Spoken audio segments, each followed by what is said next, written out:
કક્ષાના પ્રજાસત્તાક દિવસની ઉજવણીને લઈને તાપીમાં થઈ રહી છે તડામાર તૈયારી। પ્રજાસત્તાક દિવસની રાજ્યકક્ષાની ઉજવણી તાપીના વાલોડ તાલુકાના બાજીપુરામાં થશે, જેમાં રાજ્યપાલ આચાર્ય દેવવ્રત અને મુખ્યમંત્રી ભૂપેન્દ્ર પટેલ ઉપસ્થિત રહેશે। ત્યારે રાજ્યકક્ષાની ઉજવણીને સફળ બનાવવા માટે વહીવટીતંત્ર દ્વારા તડામાર તૈયારીઓ ચાલી રહી છે। કાર્યક્રમને અસરકારક બનાવવા માટે તંત્ર દ્વારા અનોખું આયોજન કરવામાં આવ્યું છે। 76માં પ્રજાસત્તાક પર્વની ઉજવણીના ભાગરૂપે પ્રજાસત્તાક પર્વની પૂર્વ સંધ્યાએ જિલ્લા મથક વ્યારા મુકામે રાજ્યપાલ આચાર્ય દેવવ્રત અને મુખ્યમંત્રી ભૂપેન્દ્ર પટેલની ઉપસ્થિતિમાં એટ હોમ કાર્યક્રમ યોજાશે। ત્યારબાદ દક્ષિણા પથ વિવિધલક્ષી વિદ્યાલયના પટાંગણમાં સાંસ્કૃતિક કાર્યક્રમ પણ થશે। 26 જાન્યુઆરીએ મુખ્યમંત્રી ભૂપેન્દ્ર પટેલની ઉપસ્થિતિમાં ધ્વજવંદન થશે, જે બાદ વિવિધ 5 કાર્યક્રમો યોજાશે, જેમાં બ્રાસ બેન્ડ ડિસ્પ્લે, સાંસ્કૃતિક કાર્યક્રમ સહિત motorcycle stunt show, dog show, અશ્વ શોનો પણ સમાવેશ થાય છે। આ ઉપરાંત હાલમાં નેશનલ લેવલ તેમજ આંતરરાષ્ટ્રીય સ્તરે યોજાતી અશ્વ સ્પર્ધા પૈકીની દિલધડક કરતબો રજૂ કરવામાં આવશે। બીચ બન્યો આકર્ષણનું કેન્દ્ર। 3 દિવસ સુધી યોજાશે બીચ ફેસ્ટિવલ। દીવને ટક્કર મારે તેવા આ બીચ ઉપર શરૂ થયું ફેસ્ટિવલ। પ્રવાસન સ્થળ દીવ નજીક ગીર સોમનાથના નાળિયા માંડવી બીચ ઉપર 3 દિવસના ઉત્સવનું આયોજન કરવામાં આવ્યું છે। નાળિયા માંડવી બીચ પર પ્રવાસીઓને વધુ આકર્ષવા ગીર સોમનાથ પ્રશાસન અને પ્રવાસન વિભાગ દ્વારા આયોજન કરવામાં આવ્યું। અહીંયા 3 દિવસ સુધી પ્રવાસીઓ માટે મનોરંજન અને પર્યટનની સાથે ખાણીપીણી તેમજ મોજ મસ્તી કરી શકાય તે પ્રકારનું આયોજન જિલ્લા વહીવટીતંત્ર દ્વારા ઊભું કરવામાં આવ્યું છે। આ બીચ ઉપર સ્થાનિક સહિત પ્રવાસીઓના સ્વાદ અનુસાર ખાણીપીણીના સ્ટોલ, કપડાં, મનોરંજનના સાધનો, દરિયાઈ વોટર સ્પોર્ટ્સ, બાળકો માટેની વ્યવસ્થા સહિત અનેક પર્યટન ગતિવિધિઓને આગામી દિવસોમાં દીવ નજીક એક નવા પર્યટન બીચ તરીકે નાળિયા માંડવી બીચને વિકસાવવામાં આવશે। ઉલ્લેખનીય છે કે આ બીચ ઉપર પ્રથમ વખત ફેસ્ટિવલનું આયોજન કરવામાં આવ્યું છે। ટીમ ઇન્ડિયા રાજકોટમાં મેચ રમવા આવવાની છે। ખેલાડીઓને ગુજરાતી અને કાઠિયાવાડી ભોજન પીરસવામાં આવશે। 28મી જાન્યુઆરી રાજકોટમાં ભારત અને ઇંગ્લેન્ડ વચ્ચે ત્રીજી T20 મેચ રમાવાની છે। મેચને લઈને તડામાર તૈયારીઓ ચાલી રહી છે। બીજી તરફ ટીમ ઇન્ડિયા જ્યાં રોકાવાની છે તે હોટેલે પણ ખેલાડીઓ માટે તૈયારી કરી છે। રવિવારે સાંજે ટીમ ઇન્ડિયા રાજકોટના હોટેલ સયાજી ખાતે આવી પહોંચવાની છે। કાઠિયાવાડી પરંપરા મુજબ ઢોલ અને ગરબાના તાલે ખેલાડીઓ, કોચ સહિતના સ્ટાફનું સ્વાગત થશે। સાથે જ રેડ કાર્પેટ અને પુષ્પ માલિકા, કુમકુમ અક્ષતથી ખેલાડીઓનું સ્વાગત કરાશે। ટીમ ઇન્ડિયાને વેલકમ ડ્રિંક આપ્યા બાદ ડિનરમાં ગુજરાતી અને કાઠિયાવાડી ભોજન પીરસવામાં આવશે। રાત્રિના ભોજનમાં ખાસ કરીને શિયાળાની ઋતુને લઈ બાજરાનો રોટલો, લીલા ચણાનું શાક, લીલી ડુંગળી, હળદર, રીંગણનો ઓળો, દહીં તિખારી, કઢી, ખીચડી સહિતના વ્યંજન પીરસવામાં આવશે। સાથોસાથ પંજાબી, કોન્ટિનેન્ટલ, થાઈ, Mexican, Chinese, south Indian, Maharashtrian food પણ પીરસવામાં આવશે। 28મી તારીખના રોજ સવારે બ્રેકફાસ્ટમાં થેપલા, આલુ પરોઠા, દહીં, ફાફડા, જલેબી, સૂકી ભાજી, બ્રેડ બટર, ફ્રૂટ્સ, જ્યુસ સહિતની વાનગીઓ પીરસવામાં આવશે। સાથે લંચમાં સયાજી સ્પેશિયલ ગુજરાતી થાળી પીરસવામાં આવશે, જેમાં 18થી વધુ વાનગીઓ ટીમ ઇન્ડિયાના ખેલાડીઓને પીરસવામાં આવશે। ફુલકા રોટી, પૂરી, મિક્સ વેજીટેબલ, કઠોળ, ગાજરનો હલવો, પૂરણપૂરી, ભજીયા, ઢોકળા, હાંડવો, રસ, પાત્રા સહિતની વાનગીઓ હશે। સયાજી હોટેલ મેનેજમેન્ટનું કહેવું છે કે અગાઉ જ્યારે રોહિત શર્મા, વિરાટ કોહલી સહિતના ખેલાડીઓ આવતા ત્યારે તેઓ રાત્રિના ભોજનમાં ખાસ કરીને કાઠિયાવાડી ફૂડ પ્રિફર કરતા। પહોંચવું મોંઘું પડશે। ફ્લાઇટના એરફેરમાં થયો ધરખમ વધારો। ઉત્તર પ્રદેશના પ્રયાગરાજમાં 13 જાન્યુઆરીથી શરૂ થયેલા મહાકુંભમાં કરોડો શ્રદ્ધાળુઓ પહોંચી રહ્યા છે।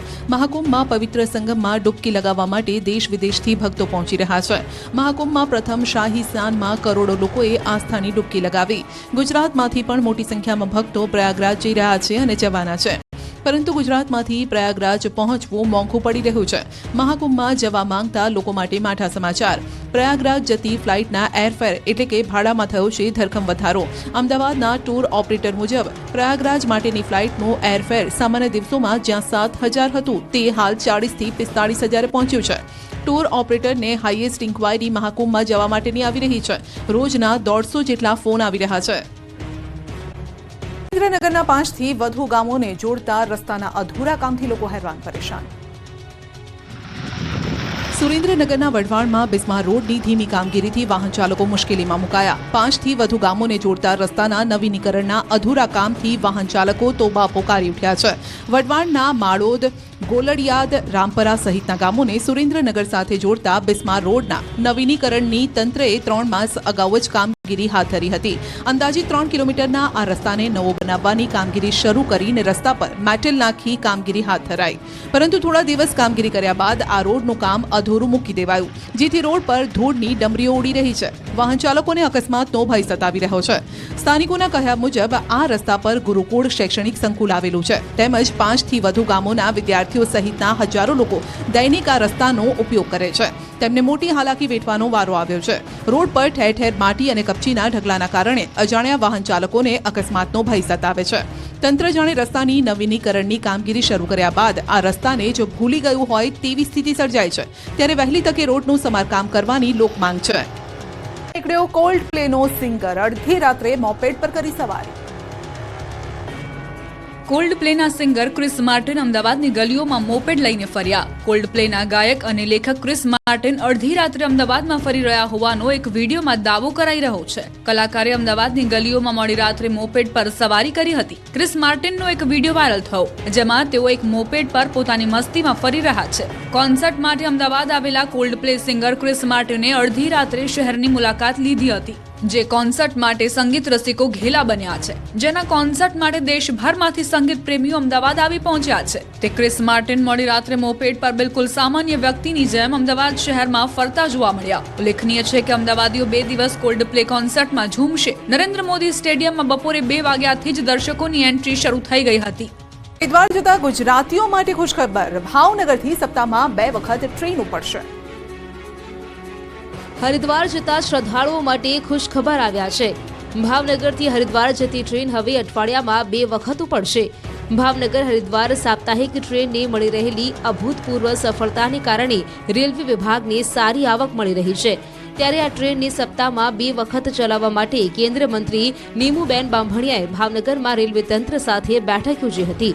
ત્યારબાદ રેલવે મંત્રાલય સમક્ષ રજૂઆત કરતા હવે ભાવનગર હરિદ્વાર ટ્રેનને સપ્તાહમાં 2 વખત ચલાવવાની મંજૂરી આપવામાં આવી છે.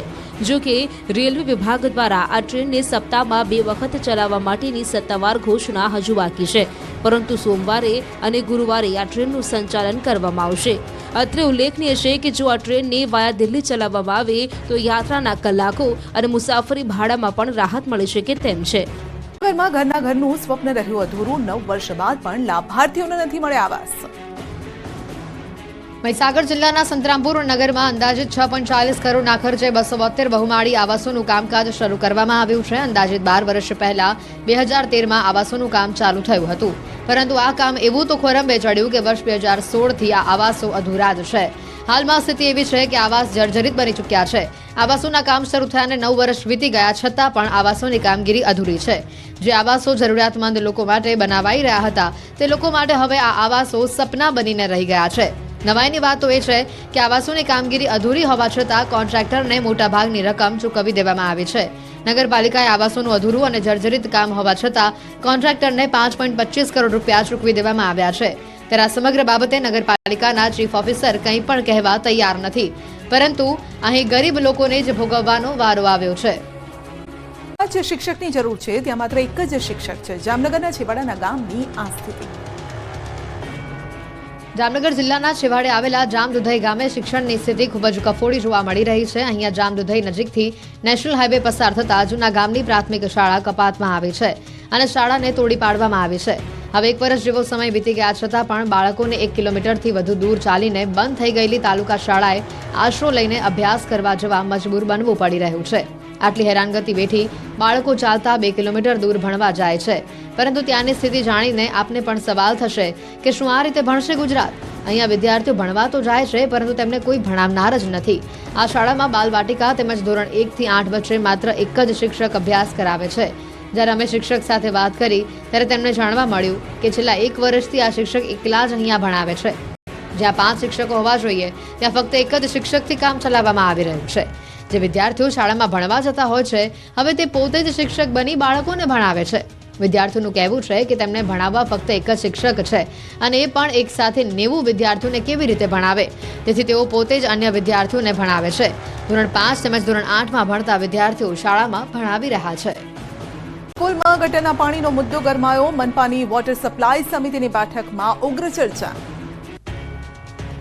અમદાવાદ મહાનગરપાલિકાની વોટર સપ્લાય સમિતિની બેઠક મળી, જેમાં સ્ટ્રોમ વોટરના 2 તાકીદના કામ મંજૂર કરવામાં આવ્યા. સ્માર્ટ સિટીના પૂર્વ વિસ્તારમાં આવેલા નિકોલમાં ડ્રેનેજ પાણી ઉભરાવાની સમસ્યાને લઈને ચેરમેને લાલા કરી હતી અને કર્મચારીઓને સવાલ કર્યા હતા.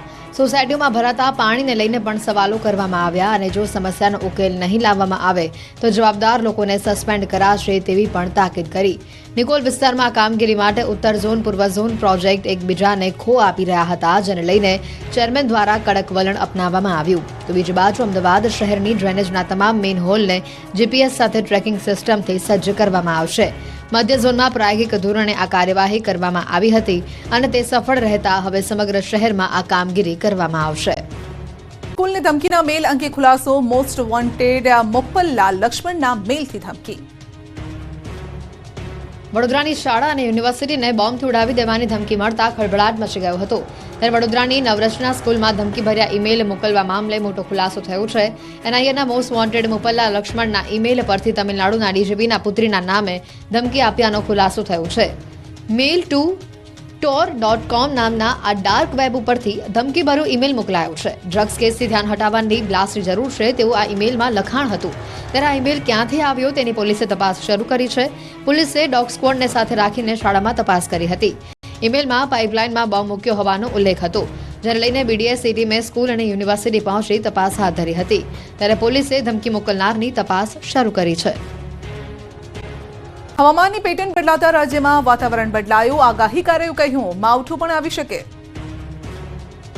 ઉનાળાને હજુ વાર હોવા છતાં રાજ્યના વાતાવરણમાં આવી ગયો છે જોરદાર બદલાવ. હાલ દરેકને સવાલ થઈ રહ્યો છે કે આખરે 14મી જાન્યુઆરી બાદ ઠંડી ઘટવાના બદલે કેમ ફરી આવી રહી છે. હવામાન વિભાગ ઉપરાંત હવામાન નિષ્ણાતોએ મોટી આગાહી કરી છે. હાલ દરેકને સવાલ થઈ રહ્યો છે કે આખરે 14મી જાન્યુઆરી બાદ ઠંડી ઘટવાના બદલે કેમ ફરી આવી. આખરે ફેબ્રુઆરીના શું હાલ હશે? હવામાન વિભાગના મતે 27મી જાન્યુઆરી સુધી કાતિલ ઠંડીનો મારો રહેશે. આગાહીકાર અંબાલાલ પટેલના મતે 30 જાન્યુઆરીથી 4 ફેબ્રુઆરી સુધી ફરી માવઠું આવશે. જો કે ખાસ વાત એ છે કે માવઠા બાદ ફરી ગુલાબી ઠંડીનો મારો રહી શકે છે. આગાહીકાર પરેશ गोस्वामीના मते कातिल ठंडीनो आ छेल्लो राउंड हशे. नॉर्थ लेवल के लिए थोड़ा ठंड हो गया और ईस्टर्न लेवल के लिए थोड़ा गर्मी, दोनों मिक्सिंग होने के कारण कहीं कहीं देखोगे आप डाउन हो रहा है, कहीं बढ़ रहा है, लेकिन एनएलसी कैटेगरी में है. વેસ્ટર્ન ડિસ્ટર્બન્સ લગભગ હજુ એક પછી ફેબ્રુઆરીમાં આવ્યા જ પછી હવામાનમાં પડતો હશે. 23 થી 27 જાન્યુઆરીના સેશનમાં કોલ્ડ વેવ નહીં હોય પણ તીવ્ર ઠંડીનો ચોક્કસથી રાઉન્ડ આવી રહ્યો છે. અને આ તીવ્ર ઠંડી છે એક પ્રકારે છેલ્લો રાઉન્ડ ગણી શકાય. એ પછી આપણે શિયાળો પૂર્ણ નથી થવાનો, ફેબ્રુઆરીમાં પણ ઠંડી રહેવાની.